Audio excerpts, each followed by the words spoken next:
సచివాలయం టవర్స్ అప్పుడు మనం నిర్మించుకోవాలనుకుంటే మనకి పడిన కాస్ట్ వచ్చి 3,200. ఈరోజు జగన్మోహన్ రెడ్డి అప్పుడు ఆపేశాడు 2019 ముందు ఈ కాస్ట్ ఉండేది. అది నిర్మాణం కంప్లీట్ చేస్తుంటే ఈ రోజు రాష్ట్రంపై నీ భారం పడి ఉండేది కాదు. అండ్ జగన్మోహన్ రెడ్డి నోటికి వచ్చిన లెక్కలు వినాల్సిన కర్మ మనకు వచ్చి ఉండేది కాదు. ఈరోజు జగన్మోహన్ రెడ్డి దుష్ప్రచారంలో మొదటగా తీసుకున్న టాపిక్ ఏంటంటే per square feet construction in Amaravati 10,000 నుంచి 13,000 రూపాయలు ఖర్చు అవుతుంది.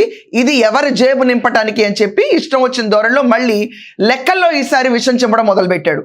కానీ యాక్చువల్ ఫిగర్స్లోకి చూసుకుంటే ఫస్ట్ అండ్ సెకండ్ టవర్స్ మనం చూసుకుంటే రైజింగ్ కన్స్ట్రక్షన్ కాస్ట్ వచ్చి 5,000 రూపాయలు మాత్రమే. ఇక్కడ మనం చూసుకుంటే పర్ స్క్వేర్ ఫీట్ 5,000 పడుతుంది. 1,800 పర్ స్క్వేర్ ఫీట్ పెరిగి ఈరోజు రాష్ట్రంలో ఈ ఖజానాకు బొక్కబడ్డానికి కారణం జగన్మోహన్ రెడ్డి. దీనికి సమాధానం చెప్పడానికి మనకు ఆన్సర్లు ఉండవు. మనం ఏం చేద్దాం అనుకున్నామో క్లారిటీ లేదు, మనం ఏం చేయాలనుకుంటున్నామో ప్రణాళిక లేదు.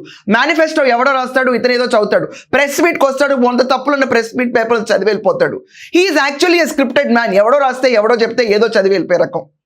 ఇలా ఉంటుంది మన గవర్నమెంట్లో. సో నువ్వు చేయకపోవడం వల్ల ఈరోజు 1,800 రూపాయలు పర్ స్క్వేర్ ఫీట్ భారం అమరావతి మీద పడుతుంది. దీనికి సమాధానం చెప్పే సత్తా నీకు లేదు. ఇది ఫ్యాక్ట్. ఈ లెక్కల్లోకి వెళ్ళామనుకుంటే మాత్రం ఈ లెక్కలు ఎవరు అడుగుతారులే, నేను ఎవరికి ఆన్సర్ చెప్పాలి అన్న ఉద్దేశంతో అసెంబ్లీకి హోదా ఇవ్వరు కాబట్టి, హోదా లేదు కాబట్టి నేను రానంటాడు. ప్రెస్ మీట్లో కూర్చుని స్క్రిప్టెడ్ డ్రామానంతా చదివి వెళ్ళిపోతూ ఉంటాడు. ప్రశ్నలకు సమాధానం చెప్పేంత సీన్ సితారా కూడా ఉండదు మనకి. అండ్ కూర్చుని ఈరోజు 10 నుంచి 13,000 కోట్లు అంటున్నాడు. అవుతుంది 5,000 కోట్లు.